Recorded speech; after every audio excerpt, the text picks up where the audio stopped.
Isaac Newton could calculate the orbit of the planets to the inch. He literally wrote the laws of gravity. But in the year 1720, the smartest man who ever lived discovered a force more powerful than physics: human stupidity. Long before Wall Street bets, crypto rug pulls, or the dot-com crash, there was the South Sea Company. It was the original to-the-moon scam. It was a company that owned almost nothing, traded almost nothing, yet became more valuable than all the land in England combined. And today, we're going to look at how a 77-year-old Isaac Newton, at the height of his fame and intelligence, ignored every red flag, fell for a massive Ponzi scheme, and lost nearly $4 million in today's money. This is the story of the South Sea Bubble. To understand why Newton lost his shirt, we have to look at the state of England in 1711. The country was drowning in debt from endless wars. Enter the South Sea Company. On paper, they were a trading powerhouse. The British government gave them a total monopoly on trade with South America, the South Seas. Investors imagined ships returning to London heavy with Spanish gold, exotic spices, and unimaginable riches. But there was a massive catch. Spain controlled South America, and Spain was at war with England. The South Sea Company didn't actually have permission to trade in those ports. They had a monopoly on a market they couldn't even enter. But the directors of the company didn't care about trade.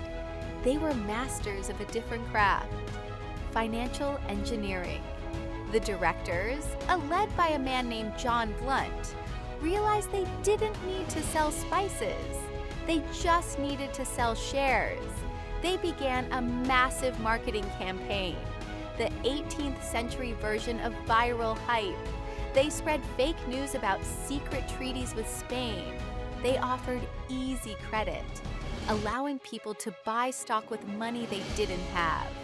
They even bribed members of parliament and the king's mistresses with free shares to ensure the law stayed on their side. In January 1720, a single share was worth £128. By May, it was £550. By June, it hit £800. London went insane. It wasn't just the rich. Cobblers, maids, and clergymen were selling their homes to buy South Sea stock. This was the birth of the term bubble. People were buying simply because the price was going up. They didn't want to be rich. They wanted to be as rich as their neighbor who just bought a carriage. Now, where was Newton during all this? Initially, he was brilliant.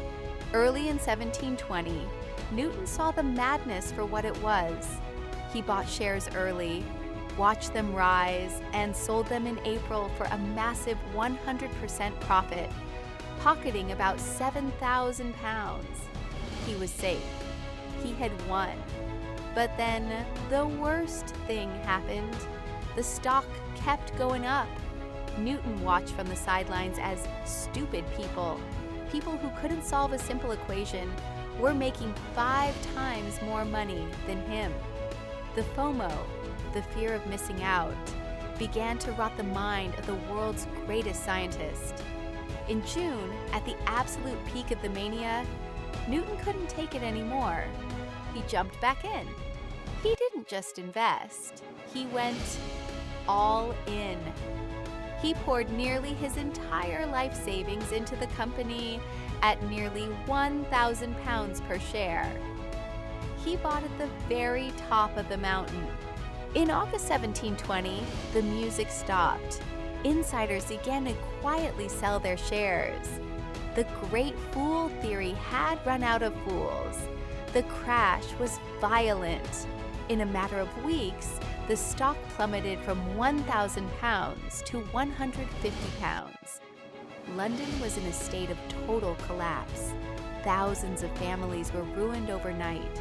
Suicide rates in the city spiked. Newton's fortune evaporated. he lost 20,000 pounds. In today's terms, that's between $3 to $4 million. The smartest man on Earth had been rug pulled by a group of 18th century scammers.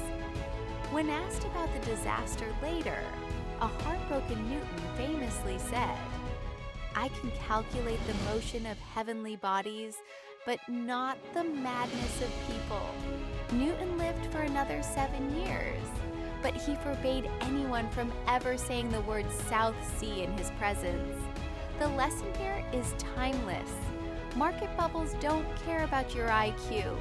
Greed is a biological reflex that can bypass even the most logical brain.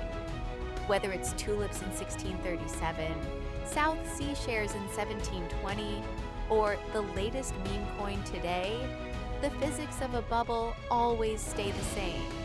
What goes up must come down. If you enjoyed this look into financial history, make sure to like and subscribe.